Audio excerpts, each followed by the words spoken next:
Staffing. As हमने कल staffing का शुरू किया था,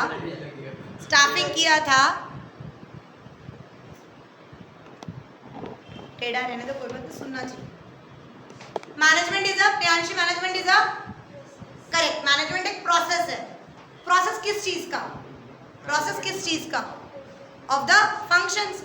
अलग अलग फंक्शन है मैम, हमने पढ़ा है। जो मैनेजमेंट है उसमें हम सबसे पहले क्या करते हैं? प्लानिंग के बाद organizing, then we do staffing के बाद डायरेक्ट करते हैं, कंट्रोल करते हैं। Management is a process.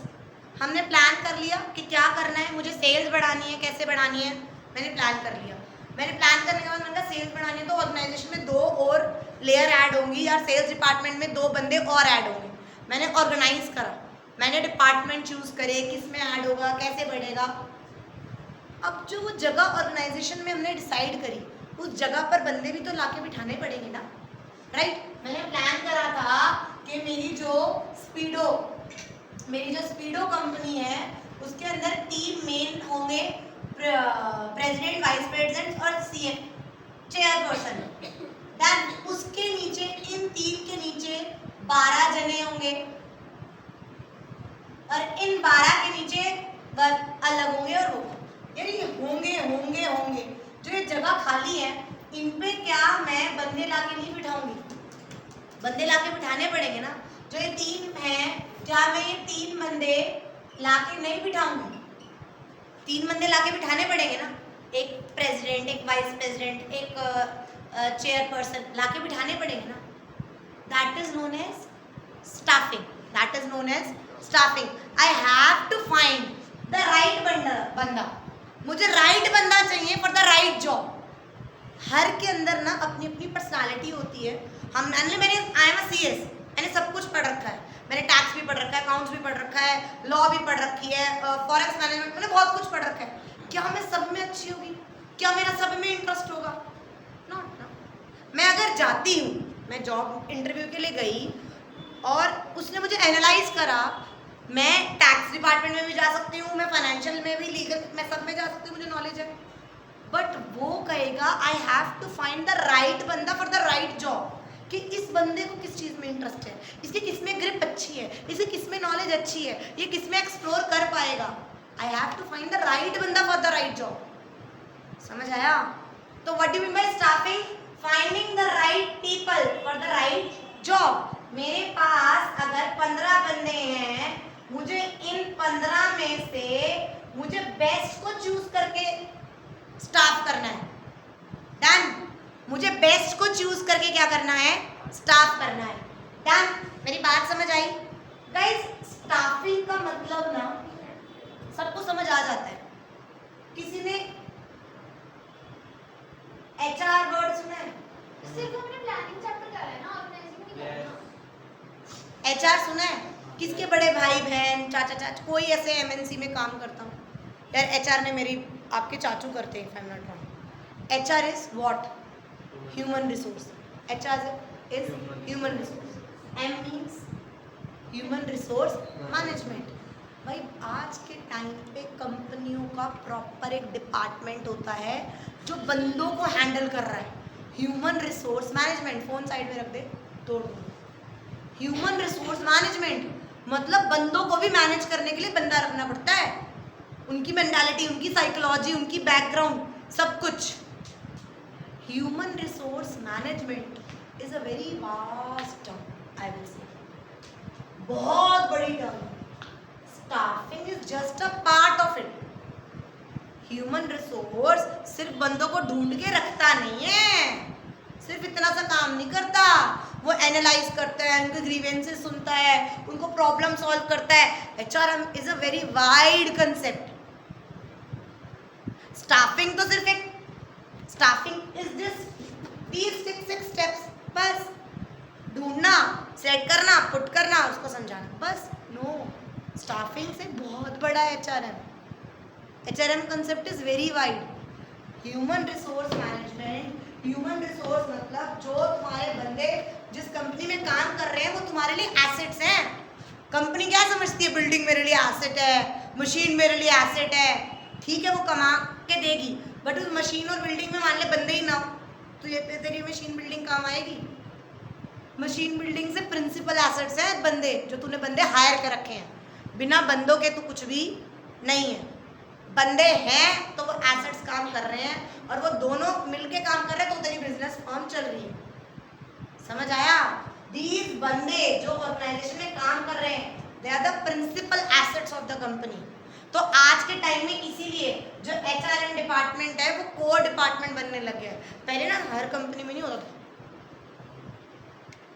जिसकी टर्नओवर 4-5-6 करोड़ है तो, बट आज के टाइम में HRM लिखना बहुत ज़रूरी है। एक ऐसी मैनेजमेंट जो ह्यूमन रिसोर्स को देखे। क्यों? देखो पेज नंबर 1 पे मैंने बता रखा है, staffing as a part of HRM. HRM includes many specialized activities. Recruitment, analyse करना जॉब को, डेवलप करना कंपनसेशन, इंसेंटिव प्लान्स के जो बंदा रख रहा हूँ वो उसको कितना मिलना चाहिए, कितना सफिशिएंट है। प्रिंसिपल ऑफ मैनेजमेंट में पढ़ा था रेम्यूनरेशन वाला पॉइंट, कि जस्ट एंड इक्विटेबल होना चाहिए। एनालाइज करो उसके बैकग्राउंड को, उसकी पुरानी सैलरी को, हमारी पेइंग कैपेसिटी को। कौन कर रहे हैं? HRM कर रहे हैं। समझ आया? हैंडलिंग ग्रीवियंसेस एंड कंप्लेंट्स, उनकी जो ग्रीवियंसेस और कंप्लेंट्स हैं वो भी देखो। तो these are the functions which HRM is performing. Is I'm clear? Is I'm clear? Staffing समझ आया? HRM समझ आया? Now वो कहता है जो तुम स्टाफिंग कह रहे हो वो स्टाफिंग करते कैसे हैं? तो staffing is done by 8 steps. Estimate करना मैन पावर रिक्वायरमेंट को, फिर रिक्रूट करेंगे हम उसे, फिर हम बेस्ट को सिलेक्ट करेंगे, उसे प्लेसमेंट देंगे, उसे ट्रेनिंग देंगे, फिर उसका performance appraisal, promotion and compensation. These 8 steps are the procedure of staffing and this is the only chapter. इसके बाद हमें कुछ भी नहीं पढ़ना है। We have to read these steps in detail and I will say in तीनों को कुछ डिटेल में नहीं करना, इसको डिटेल में नहीं करना, इन चारों को करना है। 4 steps in chapter will be over. अच्छा फील हो रहा है ना? अभी चैप्टर स्टार्ट करो और चैप्टर खत्म भी कर दे। बस ये 8 स्टेप्स पढ़ने कि हम स्टाफिंग कैसे करेंगे। ठीक है, हम सिर्फ ये 8 स्टेप्स करेंगे कि स्टाफिंग हम कैसे कर सकते हैं। The first step is estimating the manpower requirement. What do you mean by estimating the manpower requirement? Yes Disha, मैं कंपनी चला रही हूँ, मुझे पहले ये देखना है आई हैव 3 ब्रांच डन। एक मेरी दिल्ली ईस्ट में, एक साकेत में, एक NCR में, 3 ब्रांच है मेरी। I am dealing in kurti. Staffing का मतलब क्या है? बस बंदा रख लो। सबसे पहले I am going to find out, क्या फाइंड आउट करूँ कि मुझे इन 3, अगर मैं स्टार्ट कर रही हूँ बिजनेस तो भी स्टाफिंग होएगी और इन बिटवीन में भी स्टाफिंग होती है। अभी हमने क्या सलिंदा है, कौन सा महल बनाया? तुम 2 महल ही बना रहे हो, तू और विशेष।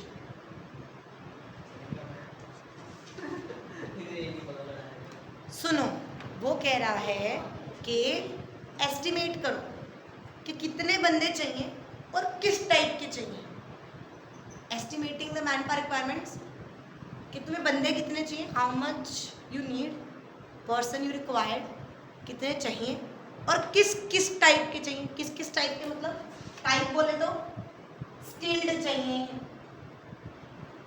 सेमी स्किल्ड चाहिए, अनस्किल्ड चाहिए। कैसे चाहिए? यार बुटीक का है तो 3 बंदे मुझे हर उसमें पढ़े लिखे चाहिए, 2 मुझे एक प्यून भी चाहिए, एक टेलर भी चाहिए। आई विल कैलकुलेट ना कि कितने बंदे किस टाइप के चाहिए, रख दिए, दैट इज एस्टिमेटिंग। 2 साल हो गया, एक शॉप पे, एक आउटलेट पे तो बहुत सेल है और एक पे नहीं, तो आई विल एडजस्ट, मैं एस्टिमेट करूँगी। There is a difference between work load analysis and workforce analysis. Can you tell me what do you mean by, मैं एनालाइज कर रही हूँ, what do you mean by work load analysis और workforce analysis? Workforce analysis मतलब तेरे पास कितनी force, कितनी force available है, और वर्क लोड एनालिसिस मतलब तेरा लोड कितना है, तुझे चाहिए कितनी. These two words are very important. That is work load. Load कितना है मतलब तेरे को चाहिए कितने, नीड कितनी है. और वर्क फोर्स, तेरे पास कितनी फोर्स, कितनी जनता अवेलेबल है. मैम नहीं समझे. मेरे 3 आउटलेट थे, outlet A B C, 3 outlet थे ए बी सी. वो कह रहा है वर्कलोड, यहाँ पर 7 बंदों का वर्कलोड है, मुझे 7 टेलर चाहिए. मेरा लोड इतना है, I need, I required, I want. But available कितने हैं, 6 ही है भाई. मैं अंडर स्टाफ हूँ, क्या हूँ, अंडर स्टाफ. मुझे 1 बंदा चाहिए. अवेलेबल कितने हैं, 8. वर्कलोड कितने का है, अवेलेबल कितने हैं, मैं ओवर स्टाफ हूँ. मैं मतलब 1 को निकालना is also staffing. The answer is yes. नहीं समझ आया. सिर्फ बंदों को उठा के रखना इज नॉट स्टाफिंग. मैंने एस्टिमेट करा ना, मुझे कितने यार बंदे 7 ही चाहिए, 8 है, बिन मतलब मैं 1 की सैलरी दे रही हूँ. नीड ही नहीं है, रिक्वायरमेंट नहीं है. मैंने एस्टिमेट करा अपना रिक्वायरमेंट. वर्कलोड एनालिसिस और वर्कफोर्स एनालिसिस से पता चला मुझे 1 की नीड नहीं है, तो मैं उसे हटाऊंगी. That is also part of staffing. Is I am clear with the 2 words workload analysis and workforce analysis. जब हम वर्कलोड एनालिसिस और वर्कफोर्स एनालिसिस करते हैं तो हमें पता चलता है कि हमारा अंडर स्टाफ्ड है ऑर्गेनाइजेशन, हमारा ओवर स्टाफ्ड है ऑर्गेनाइजेशन, या ऑप्टिमली स्टाफ्ड है. 7 चाहिए और 7 ही अवेलेबल है. Okay done. ना मुझे निकालने की जरूरत है, ना मुझे. यहाँ पर 7 चाहिए और यहाँ पर 5 चाहिए.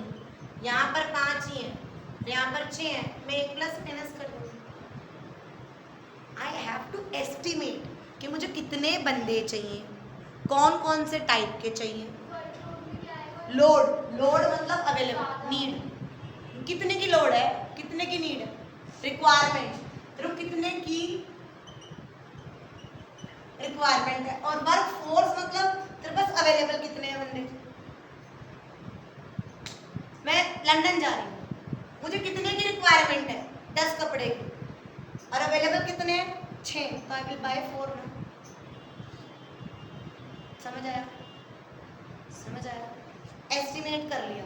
एस्टिमेट से पता चला मैं अंडर स्टाफ्ड हूँ, मुझे 2 बंदे और चाहिए. Then I will proceed towards the next step, that is recruitment. That is recruitment. लिखो फर्स्ट स्टेप 1 लिखो, पेजेस फटाफट लिखो. वर्क लोड एनालिसिस, किसी पेज पे वर्क लोड एनालिसिस का मतलब लिखो, वर्क फोर्स एनालिसिस का मतलब लिखो, वर्क लोड एनालिसिस का मतलब लिखो, और वर्क फोर्स एनालिसिस का मतलब लिखो.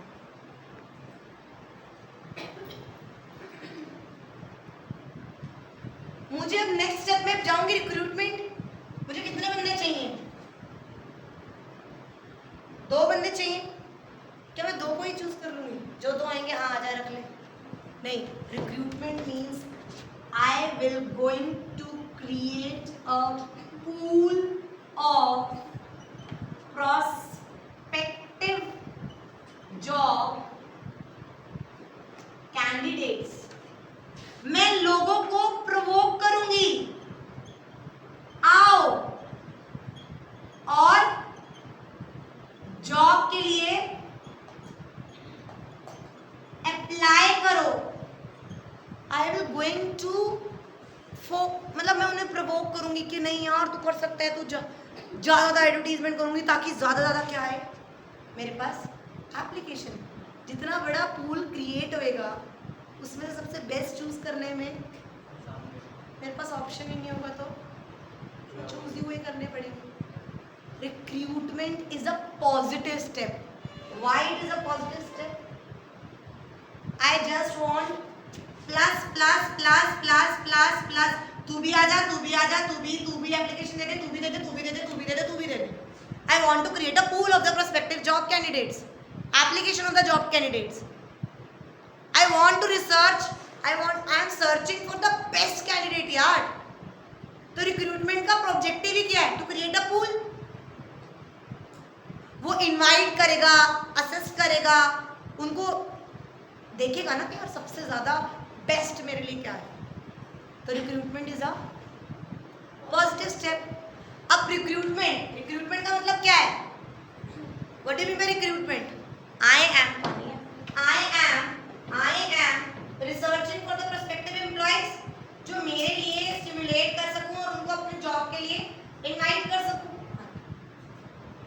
तो वो कह रहा है कि रिक्रूटमेंट ना 2 तरीके से हो सकती है. ओके, ये सब लिख लिया ना. रिक्रूटमेंट 2 तरीके से हो सकती है. एक होती है, कोई बात नहीं, पहले एक टॉपिक कर लेते हैं फिर. रिक्रूटमेंट 2 तरीके से हो सकती है. कैसे? एक इंटरनल रिक्रूटमेंट और एक external recruitment. Internal means with in the company के अंदर से रिक्रूट कर लिया.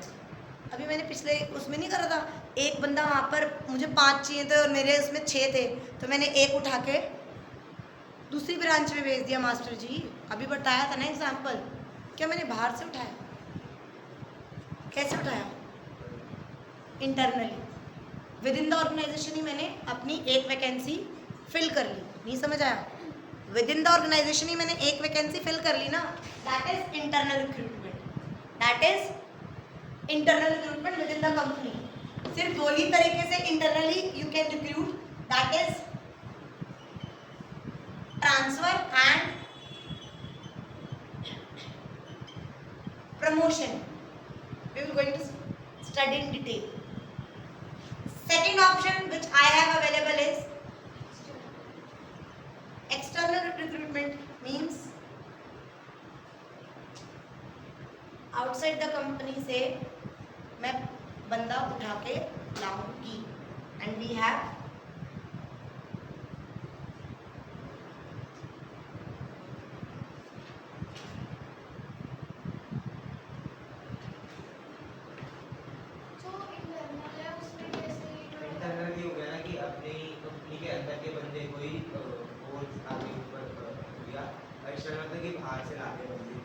हाँ, एक्सटर्नल मीन्स मैं बाहर से किसी को रिक्रूट कर रही हूँ और इंटरनल मीन्स अपनी ही कंपनी में से मैंने वैकेंसी थी फिल कर ली.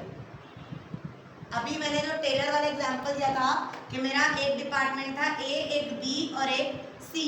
इसमें मुझे 7 बंदे चाहिए थे और मेरे पास 5 अवेलेबल थे. इसमें मेरे पास 5 अवेलेबल थे और मुझे 3 बंदे चाहिए थे. मैंने 2 बंदे यहाँ से उठा के यहाँ ट्रांसफर कर दिए. मैंने यहाँ की वैकेंसी ट्रांसफर से क्या कर दी? फिल कर दी. क्या कर दी? फिल कर दी.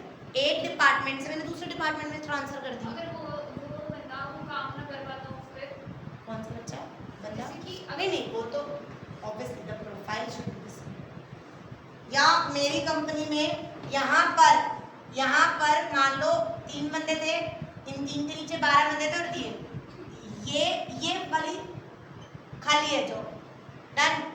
ये बंदा 5 साल से काम कर रहा है, मैंने आपको उठा के ये वाली जॉब इसको ऑफर कर दी. तू प्रमोशन ले ले, तू मैनेजर बन जा. ये टॉप लेवल था, ये मिडिल लेवल है, ये लोअर लेवल है, ऑपरेशनल लेवल. ये बंदा 5-7 साल से काम कर रहा है, इसकी बहुत अच्छी ग्राफ है. मैंने उसको उठा के क्या कर दिया? प्रमोशन कर दिया. मैंने ये चीज कहाँ से फिल करी? एक्सटर्नल. इंटरनली कैसे फिल करी?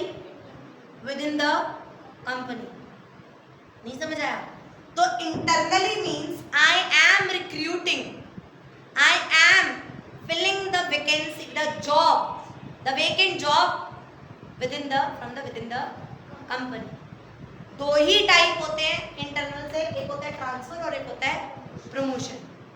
Transfer means salary will be same, काम will be same, status will be same. कोई चेंज आएगा? वो मास्टर जी यहाँ ना जाके यहाँ जाया करेगा. सेम काम करना होगा, सब कुछ सेम हो जाएगा. सेम रिस्पॉन्सिबिलिटी, सब कुछ सेम. सिर्फ तुम्हारा चाहे तो जगह चेंज हो गई, या डिपार्टमेंट चेंज हो गया, या टाइमिंग चेंज हो गई, नाइट शिफ्ट से डे शिफ्ट। ट्रांसफर में there is horizontal change, there is, but vertical there is, और in promotion there is vertical change. Status will be changed, salary will be changed, responsibility will be changed. समझ आया? क्या समझ आया? ये वाला समझ आया? ये वाला समझ आया? समझ आया कि ट्रांसफर में ma'am there is a horizontal change, same, सब कुछ सेम है, but in promotion status, salary, responsibility, everything is changed. Is that clear? क्या इसके कोई मुझे पॉजिटिव नेगेटिव बता सकता है? अभी तुमने देखा ये बंदा उठा के मैंने यहाँ बिठा दिया, तो उसको ज्यादा क्या ये खाली नहीं हो गया? अब आप चले गए कहीं और दुनिया में, मैडम, सर जी कहाँ हो? सर जी कहाँ पर हो? क्या पढ़ा रही हूँ मैं? ओह माय गॉड, यहाँ पर आओ। क्या ये खाली नहीं होगी जगह? खाली होगी नहीं होगी? क्या मैं इंटरनल रिक्रूटमेंट से सारी वैकेंसी फुलफिल कर सकती हूँ? क्या इंटरनल रिक्रूटमेंट न्यू कंपनीज के लिए ऑप्शन है? नई कंपनी में तो कोई इंटरनल रिक्रूटमेंट हो ही नहीं सकती। वहाँ पे तो बंदे ही सारे सही नए चाहिए। लिखो ट्रांसफर और प्रमोशन, लिखो दोनों के बीच में जो मैंने डिफरेंस बताया वो लिखो, और ऐसे निकालो पॉजिटिव क्या है इनके और नेगेटिव क्या है। ये हॉरिजॉन्टल मूवमेंट है, सेम ये वर्टिकल है। क्या ये उसमें आ रहा है वीडियो में? नहीं कट रहा है?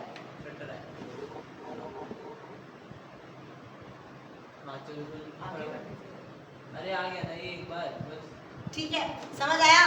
तो now we going to what are the positives of internal recruitment and what are the negatives of internal recruitment. बताओ, जल्दी बताओ, अपने आप दिमाग लगाओ, थोड़ा दिमाग लगाओगे तो शायद कुछ आ पाएगा।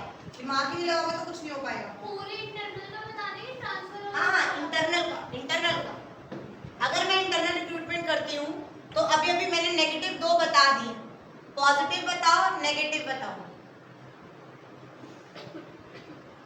बताओ, कुछ तो दिमाग लगाओ। एम्प्लॉयर्स को मोटिवेशन, क्या बोला? एक्सपेंस इंक्रीज नहीं होते। एक्सपेंस इंक्रीज नहीं होंगे तो नहीं। इसने एक पॉजिटिव बोला कि मैम एक्सपेंस इंक्रीज नहीं होते, क्यों? क्योंकि मुझे ट्रेनिंग देनी नहीं है। नया बंदा हायर करूंगी, नए बंदे को पहले महीना 2 महीना ट्रेनिंग दूंगी, छोड़ दे, महीना 2 महीना ट्रेनिंग दूंगी। नहीं समझ आया यार? कोई किसी को कोई कमीशन नहीं देनी, कोई कॉस्ट, क्या ये कॉस्ट इफेक्टिव नहीं है? कॉस्ट इफेक्टिव नहीं है। अगर मैं बाहर से हायर करूंगी, जिस एजेंसी से लूंगी, उसको कमीशन भी देनी पड़ेगी। समझ आया? और नेगेटिव बताऊं, नया ब्लड ही नहीं आया, न्यू ब्लड ही नहीं आया भाई, लेथार्जिक हो जाएंगे। हाँ, 7 साल काम करूंगा तो प्रमोशन अपने आप भले। हाँ, पता है आज के टाइम में ना हर बंदा न्यू ब्लड चाहता है अपनी कंपनी में कि नया ब्लड आएगा। पता है जब हम शुरू में, नहीं, इट्स अ पॉजिटिव, यूथ आता है ना, वो अपनी जी जान लगा लेता है। आज के टाइम में बंदे जब एक कंपनी में जाते हैं ना तो 2 साल अपने आप को ओम कर देते हैं, मतलब झोंक देते हैं, भाई ये भी करूँगा, ये भी करूँगा, ये भी एफर्ट से भी। जो बंदे इतने सालों से बैठे हैं ना, वो लेथार्जिक हो जाते हैं। हमें पता है सॉर्टेड 5 साल बाद प्रमोशन मिलनी है, चाहे मैं कुछ करूँ या ना करूँ। बहुत बार होता है। वही मैं कह रहा हूँ, लेथार्जिक और न्यू ब्लड आप दोनों में एक में डाल दिया। लेथार्जिक हो गए, पॉजिटिव, अच्छा सॉरी ये नेगेटिव में आएंगे, ये सारे नेगेटिव में आएंगे। ये वाला नेगेटिव में आएगा, ये वाला नेगेटिव में अरे आएगा। आप इसको चेंज करने की बजाय ऊपर से प्लस माइनस चेंज कर दो ना। नहीं, एक्सपेंस चेक कर रहा है। हाँ, एक्सपेंस, न्यू ब्लड और लेथार्जिक इज नेगेटिव।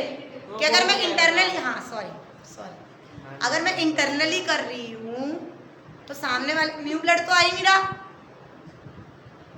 एसी नहीं बंद होगा, फैन ऑन कर। 5 एसी मिनट बंद बाद। करके फैन ऑन कर दो। नहीं गाइस, एक बात बताओ, क्या बताया था? एक्सपेंस है, नो नीड टू ट्रेनिंग नहीं जरूरत, ठीक है। मोटिवेशन किस लिए भाई? जब हाँ, ये वाला ये बंदा, point बोला आपने, सुना नहीं कि हाँ। प्रमोशन मिलेगी तो मोटिवेशन आएगी एम्प्लॉयर्स को। मैं वही आपका ही कैरी ऑन कर दूं, जो ये बंदा यहाँ करा, इसको तो मोटिवेशन मिला, इसके अगल बगल वालों को भी तो मोटिवेशन हुआ दे कि उसने मेहनत करी थी, ये सब हो गया तो हम भी तो कर सकते थे। समझ आया? लिखो, फटाफट लिखो। नेगेटिव और पॉजिटिव बहुत सारे लिखवा चुकी, फटाफट लिखो। Positive, employees motivation first, it's a very simple process. कोई बैकग्राउंड चेक नहीं करना, कोई पुलिस में चेक नहीं करना। अरे मेरे पास 6 साल से बंदा काम कर रहा है, हैंड टू हैंड ट्रांसफर हो जाएगा, राइट? तो simple process. Third point, it's a tool of training. Why it's a tool of training? ये बंदा अभी एक ही उसमें देखा था, जब ये यहाँ जाएगा तो कैसे ट्रेनिंग मिलेगी, इसे पूरा डिपार्टमेंट हैंडल करना आ जाएगा। अगर मैं किसी को ट्रांसफर कर रही हूँ, मान ले ये वाला केस लेते हैं, ये वाला बंदा अब यहाँ जाएगा क्या इसको इस तरह की भी ट्रेनिंग मिल जाएगी? ये एक्सपर्ट बनना शुरू हो जाएगा। मेरे पास एक बनाया कि यार कल को मैं लंदन घूमने जा रही हूँ, तो ये बंदा ऐसा है, उनको तीनों ब्रांच के बारे में नॉलेज है, वो हैंडल कर ले। Tool of training, if I am using internal recruitment, it is acting like a tool of training for the employee को हर चीज की ट्रेनिंग।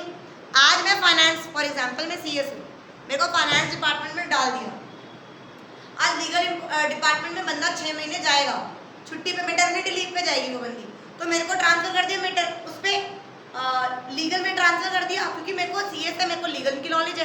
क्या मैं वहाँ की ट्रेनिंग नहीं ले लूँगी? मैं अब फाइनेंस में भी अच्छी हो जाऊँगी, मैं लीगल में भी अच्छी हो जाऊँगी।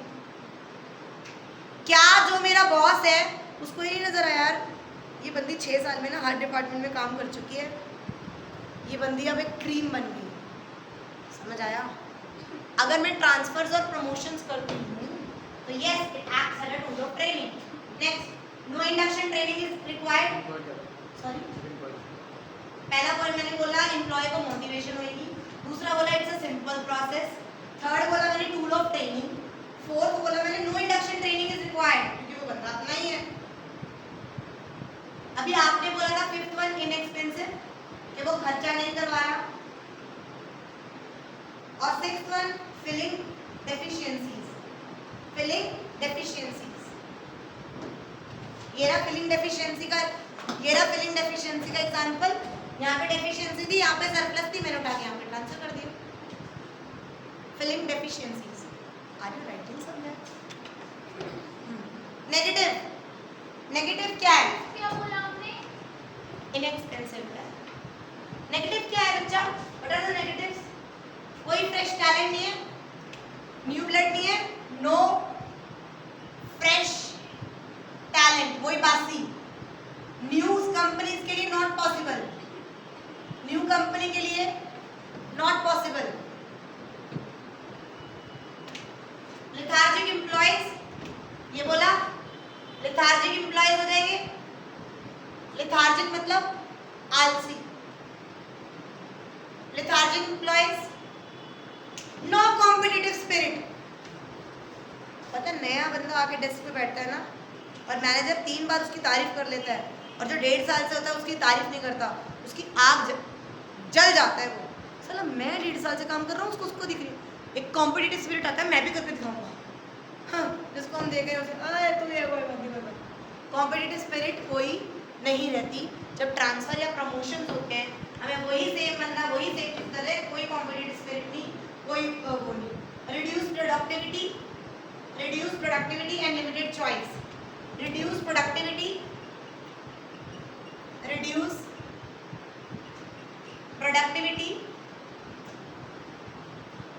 एंड लिमिटेड चॉइस, दोनों पॉइंट समझो। Why there is a limited choice? Ma'am अगर मुझे इंटरनली रिक्रूट करना है, मेरे पास गिने चुने 2 ही 3 ऑप्शन है, और किसको करूँ? क्या मैं क्रिएट पूल कर सकती हूँ? नहीं, मेरे पास गिने चुने ही थे, तो इसको कर लो, इसको कर लो, इसको कर लो, तीनों ऑप्शन है प्रमोशन के लिए। समझ आया? Why it reduce productivity? Why it is reduce productivity? इस वाले का एग्जांपल दूं। ये बंदा है नोएडा बैठा था, नोएडा में टेलर था, अच्छा था, 40,000 रुपये में उसे दे दी। जो मेरी लगी बंदी कस्टमर थी, उसके साथ उसका सेटलमेंट थी, उसे पता है ये 4 दिन में बनाना है, 6 दिन में बनाना है, जेन्युइन है, उनका एक बॉन्ड बन चुका था। मैंने उठा के उसे यहाँ पर रख दिया, उसका हाथ सेट था ना मेजरमेंट में, तो उसकी प्रोडक्टिविटी रिड्यूस हो जाएगी, वहाँ पे सेट होने में टाइम नहीं लगेगा, right?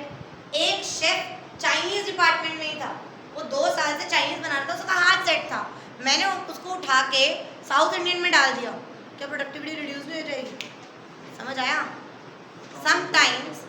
sometimes it also reduce the productivity when we do the transfer, क्योंकि वहाँ से फेमिलियर एरिया से उठ के मैं जाऊँगी तो एडजस्ट होने में तो टाइम लगेगा ना। Recruitment is a second step, positive step. It's a positive step. Why? Because we are creating a pool, we are inviting, we are provoking the others कि आओ हमें apply करो, so that I have lot of option. Recruitment can be done on 2 bases, internal and external. Internal मतलब within the company, और 2 ही option होते हैं, transfer and promotion. Transfer का मतलब और प्रमोशन का मतलब पढ़ चुके हैं हम, उसका डिफरेंस पढ़ चुके हैं हम। ट्रांसफर इंटरनल रिक्रूटमेंट के क्या पॉजिटिव है क्या नेगेटिव है वो पढ़ चुके हैं। Now we will study what are external, बाहर से जाके बाहर से मैं कैसे उठा सकती हूँ बंदे। सबसे पहला हॉट कैंपस रिक्रूटमेंट। हाँ, इसमें पॉइंट्स आएंगे, इसमें 10 तरीके हैं जिससे हम बाहर से पैसा उठा सकते, बाहर से बंदे हायर कर सकते हैं। तो नॉर्मली ऐसे क्यों, कैसे कैसे उठा सकते हैं? मैंने निधि मैम को कैसे लिया, एक प्राइवेट एजेंसी को कॉल करा कि मुझे ये बंदा चाहिए जिसकी ये क्वालिफिकेशन होनी चाहिए, मैंने कैंपस रिक्रूटमेंट करी।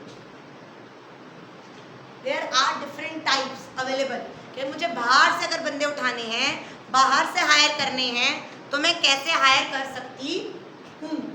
समझ आया? शुरू करें। फर्स्ट लिखो कैंपस रिक्रूटमेंट। अभी थोड़ा पानी ब्रेक नहीं, ये सेकंड के बाद, आज मेरा सिर्फ सेकंड और थर्ड पॉइंट ही कराऊंगी बस।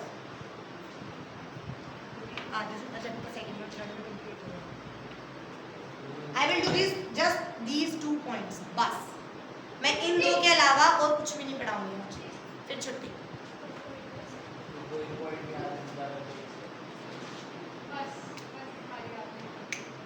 इन 2 पॉइंट में मेरा 70% 75% चैप्टर। तो ये 2 पॉइंट हो गए, एक्सपेक्टेड टावर ये 2 रिक्रूटमेंट एंड पानी सिलेक्शन। चाहिए।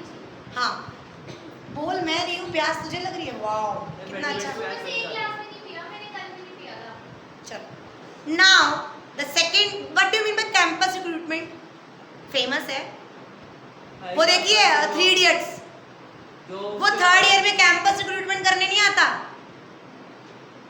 अरे वो इंटरव्यू देने जाता है, उसका पैर टूटा होता है, व्हीलचेयर पे जाता है, उसके कैंपस में ही, मतलब उसकी यूनिवर्सिटी में ही, उसके कॉलेज में ही कंपनी आई हुई थी ना। अलग अलग कंपनी आती है ना कि मैं कंपनी, ठीक है, और ये यूनिवर्सिटी है, इसमें सारा क्या है? New blood, youth, right? मैं कंपनी हूँ, मैंने इसे टाइप कर लिया कि तेरी यूनिवर्सिटी में मैं आऊँगी, इसने भी टाइप कर लिया, इसने भी टाइप कर लिया, 3 कंपनियाँ। हम तीनों कंपनी जाएंगी, इंटरव्यू लेंगी, इतने सारे बंदे हैं, सारे यूथ हैं, सब 3rd ईयर में, सबको लगता है भाई 3rd ईयर के बाद हमें जॉब मिल जाए। मैंने वहाँ इंटरव्यू लिया, बहुत सारे, मेरे पास क्या क्रिएट हो गया, इतनी सारी एप्लीकेशन आ गई, इसमें से मैं बेस्ट सेलेक्ट कर सकती हूँ। कैंपस रिक्रूटमेंट पॉजिटिव क्या है? मैम नया ब्लड मिल जाता है और सस्ता मिलता है, पता है? पूछो क्यों? उसे ना अभी अपनी वैल्यू पता नहीं होती। वो चाहता है कि मैं भले ही 1 साल कहीं पे भी काम कर लूँ, बट किसी और की कॉस्ट पे मैं प्रैक्टिकल नॉलेज सीख जाऊँ।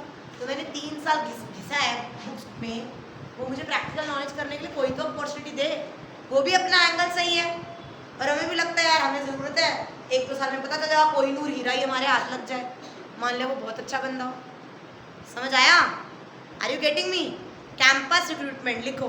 वैसे अपनी बुक निकालो, बुक्स कॉपीज निकालो, मैं कितना कवर कर चुकी हूँ। We have done all page number 1, page number क्या है? Page number 161। Concept of this HRM हम कर चुके हैं। एज यूजुअल मैं importance of planning, importance of staffing last में कराऊंगी। स्टाफिंग प्रोसेस का फर्स्ट पढ़ चुके हैं, estimating manpower requirement, work load analysis means हमें कितने की वर्क लोड का मतलब क्या होता है, कितने की ज़रूरत है, नेसेसरी, राइट। और वर्क फोर्स का मतलब क्या होता है, कितना हमारे पास अवेलेबल है, अवेलेबल है। अंडरलाइन करने जा रहे हो वर्ड, डन। नीदर अंडरस्टाफ, ओवरस्टाफ या ऑप्टिमली स्टाफ, डन। फिर रिक्रूटमेंट में पढ़ा, create a pool of the prospective job candidates. फिर इस पेज के बाद 63 के बाद मैं सीधा जंप हो गई 66 पे। Source of recruitment internal and external. Internal 2 type के होते हैं, एक्सटर्नल 10 टाइप के होते हैं। इंटरनल सोर्स ऑफ रिक्रूटमेंट क्या होता है, ट्रांसफर और प्रमोशन। ट्रांसफर और प्रमोशन पूरा पढ़ाया, उसके बीच का डिफरेंस पढ़ा दिया, राइट। के वर्टिकल होता है, हॉरिजॉन्टल होता है, filter efficiency, leads to change हमारी ड्यूटीज, बट हमारा स्टेटस वही रहता है, सैलरी वही रहता है। ये पूरा का पूरा डिफरेंस हम पढ़ चुके। फिर हमने कहा मेरिट्स ऑफ इंटरनल सोर्स, इसे होल्ड करियो तेरी book. Merits of internal source पढ़ा कि यार हमें अगर फायदे क्या हैं, व्हाट आर द मेरिट्स, अगर मैं इंटरनल सोर्स यूज करती हूँ तो क्या फायदे हैं। एम्प्लॉयज को मोटिवेशन मिलती है, सिंपल प्रोसेस है, ट्रेनिंग हो जाती है, कोई induction. What do mean by induction training, introductory training, introduce करना फर्म को। इंडक्शन ट्रेनिंग इस यहाँ पर अभी हम पढ़ेंगे placement and training and development में। प्लेसमेंट और इंडक्शन ट्रेनिंग का मतलब क्या होता है कि अपनी ऑर्गेनाइजेशन को इंट्रोड्यूस करना, बताना कि कौन किसके सबऑर्डिनेट है, कौन किसके सुपीरियर है, क्या रूल्स है, क्या रेगुलेशंस है, क्या एथिक्स है, सब कुछ बताना। कोई हमें इंडक्शन ट्रेनिंग देनी है। इंडक्शन ट्रेनिंग में वेरी फ्रॉम, जैसे मेरी जब मैं अपनी कंपनी में गई थी तो it is just for 1 day. कहीं पे कुछ घंटों की होती है, कहीं पे किसी दिन की होती है, कहीं पे हफ्तों की होती है, कहीं पे 1 महीने की भी होती है, डन। तो कोई इंडक्शन ट्रेनिंग नहीं चाहिए, डेफिशिएंसी फिल हो जाती है, इनएक्सपेंसिव है। फिर हमने लिमिटेशंस पढ़ी, ऑर्गेनाइजेशन से मिलने जुलने में उसकी रूल्स रेगुलेशंस, तरीका सब कुछ बताने में, that is induction training. Introduce करने में कि देख तेरे सर के ऊपर ये बंदे हैं और तेरे नीचे ये बंदे हैं, तू इनको रिपोर्ट करेगा और तू इनसे रिपोर्ट लेगा। हमारे इसका ये एथिक्स है कि तेरे को 9 बजे आना ही है, तेरे को ये करना ही है, समझ आया। रूल्स बताने पड़ेंगे ना, हर कंपनी के अपने रूल्स होते हैं। हर कंपनी का मेल करने का तरीका भी अलग होता है। मेल को सिखाना कि मेल ऐसे ही टाइप होएगा, इसको सीसी में रखना ही है, बहुत सारे रूल्स होते हैं, डन। तो ये पढ़ चुके। अब फिर हमने 69 पेज पे एक्सटर्नल सोर्सेज आए। एक्सटर्नल सोर्सेज का मतलब आउटसाइड द ऑर्गेनाइजेशन से हमें जाना पड़ेगा। क्यों? As all the position can not be filled from within the organisation. हम सारी की सारी position within the organisation fill नहीं कर सकते, तो हमें कहाँ जाना पड़ेगा, एक्सटर्नल रिक्रूटमेंट। समझ आया। Now what do mean by campus recruitment. Campus recruitment क्या है, जब हम मेंटेन अ क्लोज लिंक, हम बहुत अच्छा यूनिवर्सिटी से, वोकेशनल या मैनेजमेंट इंस्टीट्यूट से एक अच्छा लिंक रखते हैं कि हम तुम्हारे इंस्टीट्यूट में आएंगे और हम वहाँ से बंदे उठा के लेके जाएंगे, हम हायर करेंगे। यूनिवर्सिटी का भी फायदा, यूनिवर्सिटी बहुत बड़ा बड़ा बोर्ड लगा रहती है कि हमारी कंपनी, हमारे यहाँ पर ये कंपनीज आएंगी। कंपनीज का भी फायदा, न्यू ब्लड मिलेगा, इनएक्सपेंसिव होएगा, ऑप्शन ज़्यादा होंगे, चॉइसेस ज़्यादा होंगी। Close the door. समझ आया। Next one is direct recruitment. अभी मैनेजमेंट छोड़ दें। Next one is direct recruitment. लिखो what you mean by direct.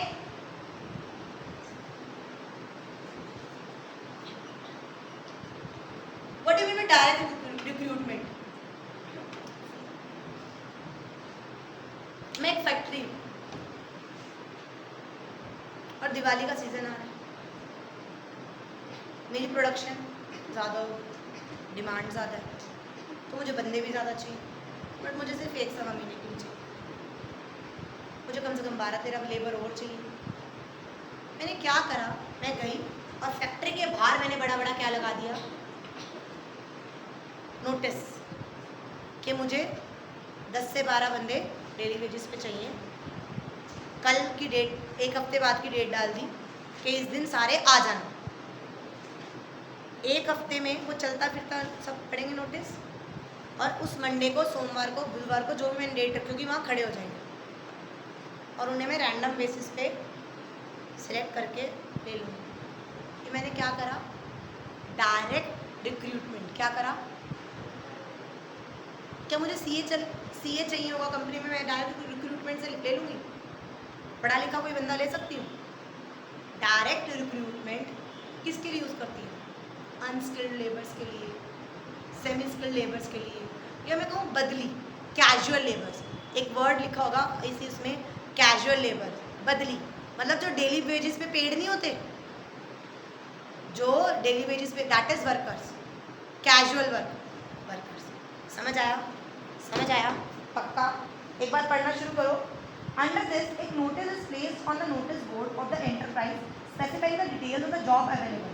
जो जॉब सीकर्स होते हैं assembled outside the premises on the organisation on a specific date and selection is done on the spot.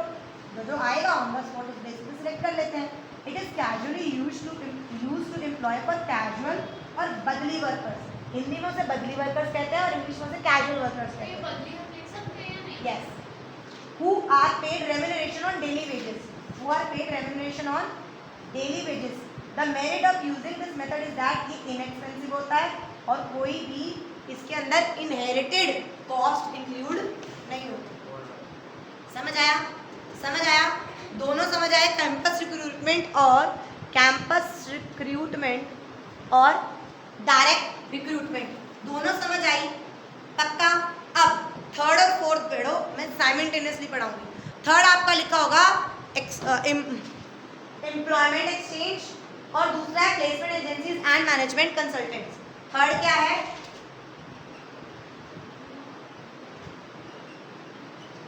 Employment exchange and fourth क्या है?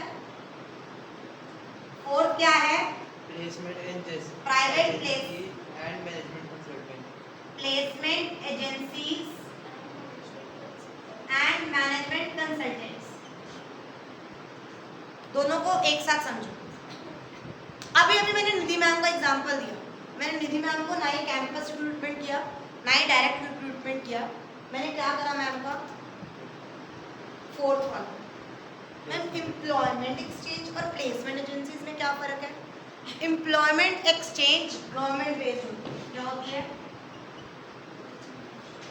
और placement agencies क्या होती हैं? Private. मैंने मैम को एक प्राइवेट एजेंसी से हायर किया, मैंने उनको कॉल करा, मैंने उनको रिक्वायरमेंट बताई, उन्होंने मुझे ऑप्शंस दिए और भेज दिए। उन्होंने मुझसे क्या लिया?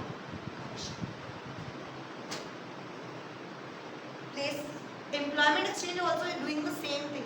वो अपनी कोई फीस कमीशन बेस्ड पर वो कर देती हैं, बट इनमें पता बड़ा फ़र्क क्या है? इनके जो डाटा होता है ना वो बहुत आउटडेटेड होते हैं। देखो एम्प्लॉयमेंट एक्सचेंज पे कॉल करके मांग भी लो ना, ऐसा नंबर देंगे, ओ वो तो मर गया, अरे उसने तो कब से छोड़ दिया, अरे आउटडेटेड डाटा होते हैं। बट प्लेसमेंट एजेंसीज के बड़े एक्यूरेट डाटा होते हैं। बट प्लेसमेंट एजेंसीज सिर्फ और सिर्फ एम्प्लॉयमेंट नहीं दिला रही। देखो पढ़ो, एम्प्लॉयमेंट एक्सचेंज के बारे में पढ़ो।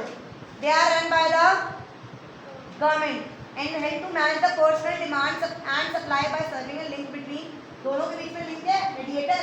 कि मैं फ़ोन कर रही हूँ, मुझे जॉब, मुझे एक बंदी दे दो जो ऐसे ऐसा काम कर सके, और उसके पास वो वाले फ़ोन भी आते होंगे कि मैं ऐसा काम करना चाहता हूँ, तो वो हम दोनों को मिला रही है। आजकल के यार ट्यूशन में कितना सारा होता है, ट्यूशन में नहीं होता, मीडिएटर नहीं होते। ट्यूशन हमें पढ़ाना है तो भी हमें कॉन्टैक्ट करो, हमें ट्यूशन चाहिए तो भी हमें कॉन्टैक्ट करो, वो मिला लेते कमीशन बेस पर। Done. Since records of these exchange are not up to date, तो ये suitable नहीं होता। ये ना अगर employment exchange चाहिए तो ये unskilled या skilled operative jobs के लिए तो सही है, but and skilled operative job candidates referred by them not be suitable। but अगर तुम ये पढ़ोगे ना placement agencies और management consultant, ये technical profession और management person बड़े high class। They complete the biodata of large number of candidates and provide them to organization on demand. ये चार्ज करती है फीस और they help organization to recruit technical professional management person easily। ये last वाली line underline करो। They help organization to recruit technical professional and managerial personnel easily. वो तो government run करती है और ये वाला Private, मतलब एक वो private बंदा और एक गवर्नमेंट। इसमें एक पहला डिफरेंस हो गया, दूसरा डिफरेंस लिखो, इसमें आउटडेटेड होता है, इसमें अप टू डेट होता है। तीसरा डिफरेंस लिखो, ये ना अनस्किल्ड या थोड़े बहुत उसके लिए सही है, बट ये तो टेक्निकल प्रोफेशनल मैनेजर्स भी प्रोवाइड करता है। कॉम्पिटिटिव प्राइवेट है हाँ, बट ये सस्ता थोड़ा कम चार्ज लेता है, ज़्यादा चार्ज लेता है, जो और तुम्हारे गवर्नमेंट वाला कमीशन देता है दोनों ही लेते हैं। 3 डिफरेंस समझ आए एम्प्लॉयमेंट एक्सचेंज में और प्लेसमेंट एजेंसीज में। नेक्स्ट वर्ड इज अब जो मतलब ये जो कंपनी है ये प्राइवेट वाली और ये एम्प्लॉयमेंट वाली ये दोनों कमीशन लेती है हाँ। अपने देने के उससे हाँ, अगर वो मुझे प्रोवाइड करा रही है, चाहे तो वो मुझसे लेगी या निधि मैम से लेगी।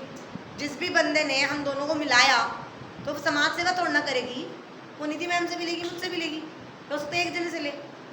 जब हम ट्यूशन टीचर हायर करते हैं तो वो बीच वाले ट्यूशन टीचर से 50% of the first month salary लेते हैं कि हमने तुझे लगवाया है। ट्यूशन वाले खड़ी लगवाने की कमीशन लेते हैं बस तेरे भाई को ट्यूशन चाहिए, तूने मुझे बोल दिया कि मैम कोई ट्यूशन वाला बता दो, मेरे नोन में ये बंदा है, मैंने कहा तुझे ट्यूशन चाहिए, हाँ, मैंने इसको तेरे घर भेज दिया। ऐसा समाज सेवा थोड़ा ना कर रही हूँ, मेरा काम है मैं इस बंदे से जो तू फीस देगी उसकी आधी सैलरी मैं लूँगी फर्स्ट मंथ की, मेरा कमीशन हो गया। ऐसे ही लेते हैं, समझ आया? चारों समझ आए। नेक्स्ट देखो, लेबर कॉन्ट्रैक्टर क्या है?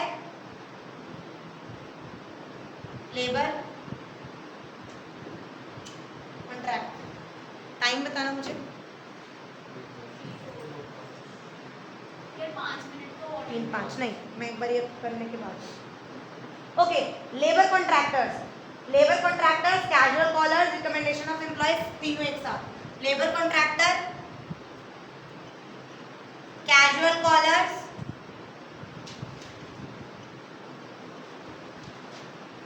रिकमेंडेशन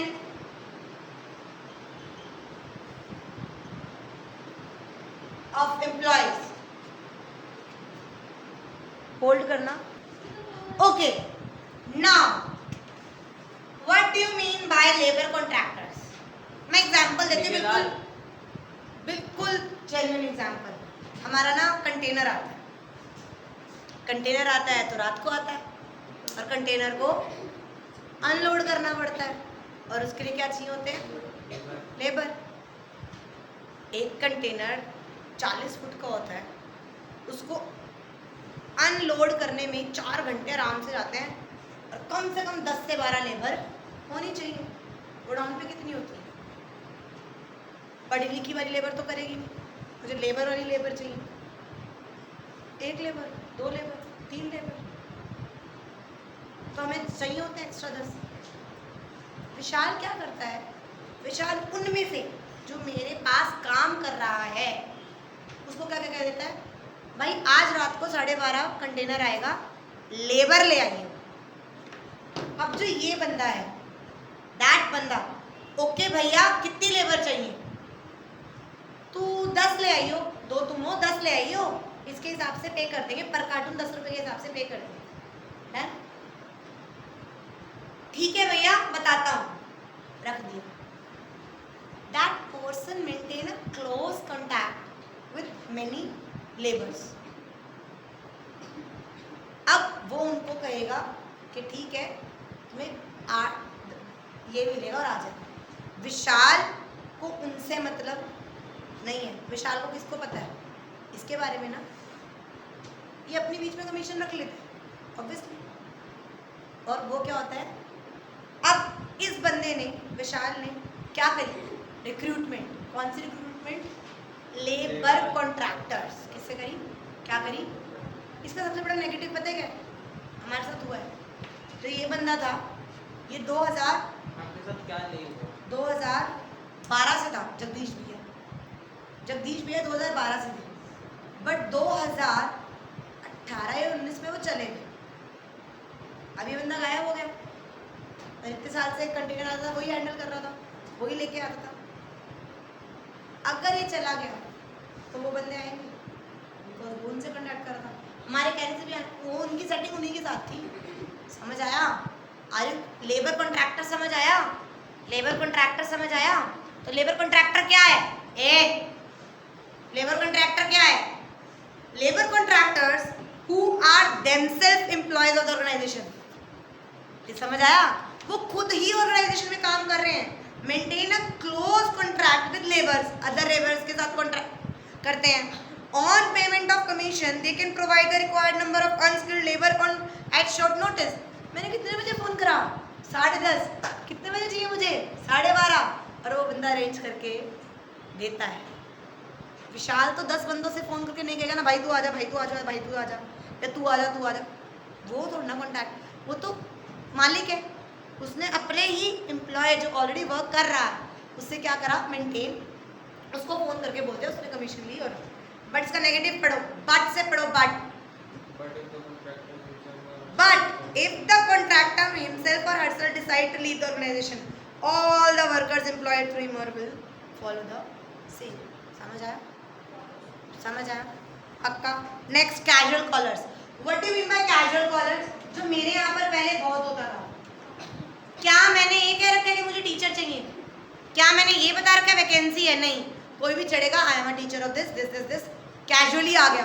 क्या मैंने कह रखा है वैकेंसी है? कह रखा है? मेरे पास फ़ोन आ जाता है, hello ma'am I am this, I am teaching this, I am PhD this this this, आपका नंबर बाहर उससे देखा था और अगर आपको टीचर की रिक्वायरमेंट हो तो बताना। मैं क्या कह के रखती हूँ? मैम अब भी कोई रिक्वायरमेंट नहीं है, आप ना इसी नंबर पर अपना रिज्यूमे CV सेंड कर दीजिए, जब भी whenever I am need of I will contact you. अब एक बात बताओ, कितनी सारी कंपनीज हैं, उसमें ऐसे कितने फ़ोन आते होंगे, कितने ईमेल्स आते होंगे, कितने आते होंगे ना ईमेल्स और फ़ोन। वो लोग वेस्ट नहीं करते, दे maintain a file, they maintain a record, कि जब कभी ज़रूरत होगी तो इन रिकॉर्ड में से भी कोई लोग निकल के आ सकता है। That are casual caller. जिसने कैजुअली कॉल किया था, हमने कोई वैकेंसी जाहिर नहीं कही थी, कोई इश्तिहार नहीं दिया था। पढ़ो casual callers. A company gets application on and off even without declaring any vacancy. However, as and when the vacancies arise, company makes use of such applicants. It reduces the cost of recruiting workforce in comparison to the others. मेरा कोई खर्चा पानी लगा, मेरा बिना खर्चा पानी के डाटा मिल गया मुझे, डाटा है, दैट इज कैजुअल कॉलर्स। समझ आया? 6 के 6 समझ आए ना? Next one is recommendation of employees. मेरे यहाँ पर निधि काम करती है और निधि को पता है मैम ना ऐसा बंदा ढूंढ रही है और निधि की फ्रेंड वो है, तो निधि ने रिकमेंड करा मैम मेरे नोन में है, आप ये कर लो। मुझे पता है इसमें क्या फ़ायदा होता है। अच्छा यार यही 4 साल से इतनी ईमानदार है तो वो भी पाएगी, उसका भी बैकग्राउंड सही पाएगा। रिकमेंड करा ना कि यार मेरे चाचा का ताऊ का बेटा है, तुम कर लो। मैंने एप्लीकेशन लगा दी अपनी कंपनी में, तुम फैशन डिज़ाइनर ढूंढ रहे हो, माई नीज इज आई एम्प्लॉयज रिकमेंडिंग। इसमें पॉजिटिव क्या है? पढ़ो। Many firms encourage their employees to recommend the names of their relatives and friends for the employment. Such applicants are likely to be good employees because their background is sufficiently known. मैं उसे जज कर लेती हूँ ना। It is also an inexpensive method of recruitment. समझ आया? Next लिखो। इनमें से कोई ऐसा जो समझ ना आया हो, 1 2 3 4 5 6 7, इन 7 में से कोई ऐसा ना समझ आया हो, 8वां लिखो, वेब पब्लिशिंग।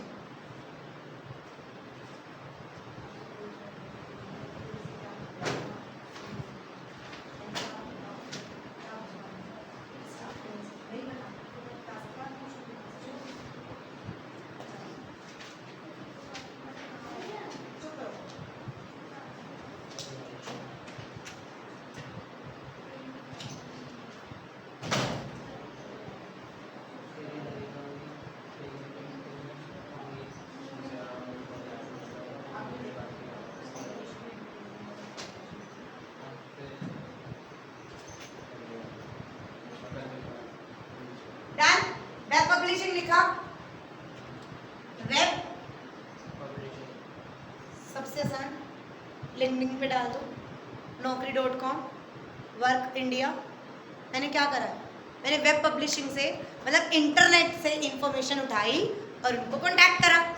होता है होता है। वेब पब्लिशिंग तो कोई बहुत डिटेल में समझाने की ज़रूरत नहीं है। एक दो वर्ड है जो मैंने लास्ट में छोड़े हैं, that is advertisement and advertising on television. लिखो last two, advertisement and advertisement और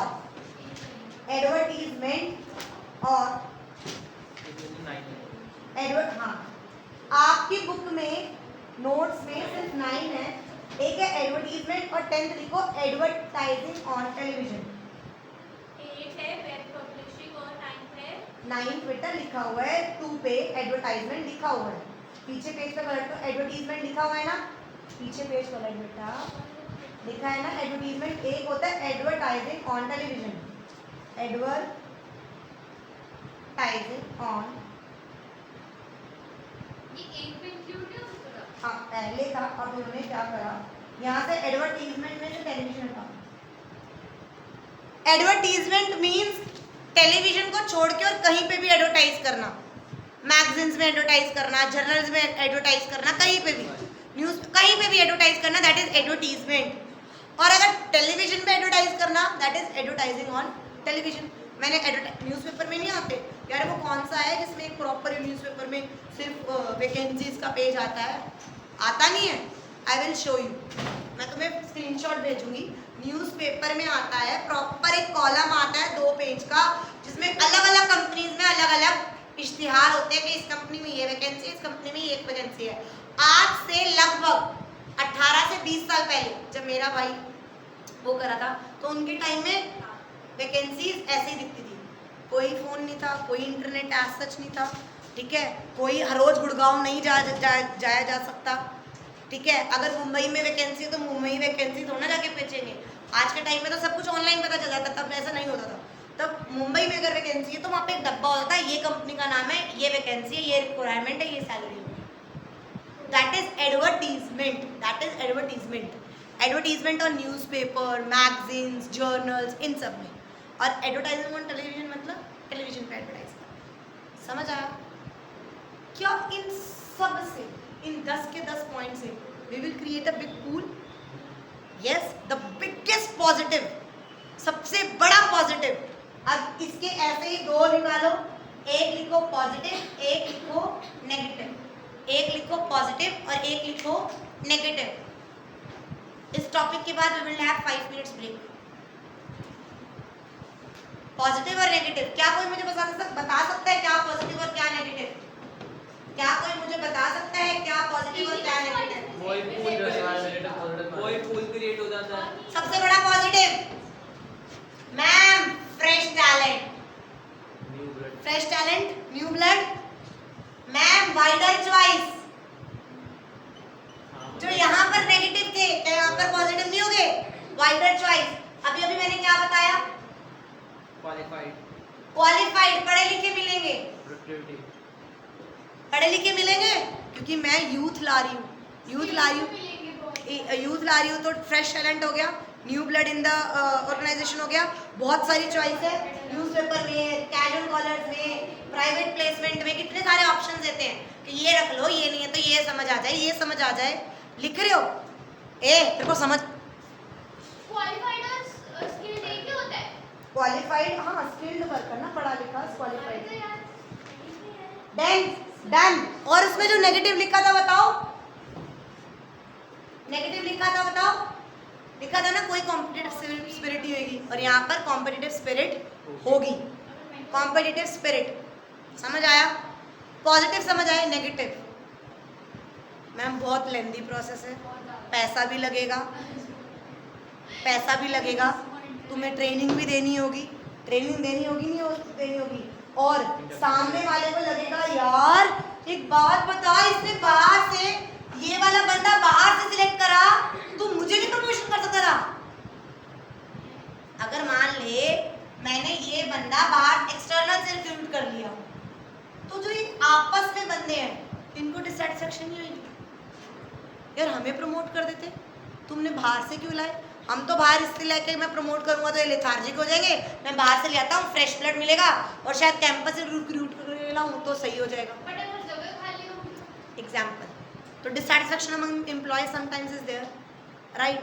कॉस्टली है, महंगा लगता है, और टाइम कंज्यूमिंग है, ऐसा ही नहीं है फटाफट उठाया और फटाफट। उन्हें ट्रेनिंग देनी पड़ती है, इंडक्शन ट्रेनिंग देनी पड़ती है, इसलिए कॉस्टली होता है। समझ आया? समझ आया? रिक्रूटमेंट पूरा समझ आया? क्यों ये पॉजिटिव है? अभी हम क्या कर रहे हैं पॉजिटिव? आ जाओ आ जाओ आ जाओ, एप्लीकेशन दे दो। अभी हमने इसमें किसी को भी सिलेक्ट करा, सिर्फ आ जाओ एप्लीकेशन दे दो, इंटरव्यू दे दो, ये कर दो, सिर्फ मैंने पॉजिटिव स्टेप है। बट अभी हम नेक्स्ट उसमें पढ़ेंगे कि सिलेक्शन एक नेगेटिव स्टेप है, सिलेक्शन एक, नेगेटिव स्टेप है, रिक्रूटमेंट एक पॉजिटिव स्टेप है। ठीक है?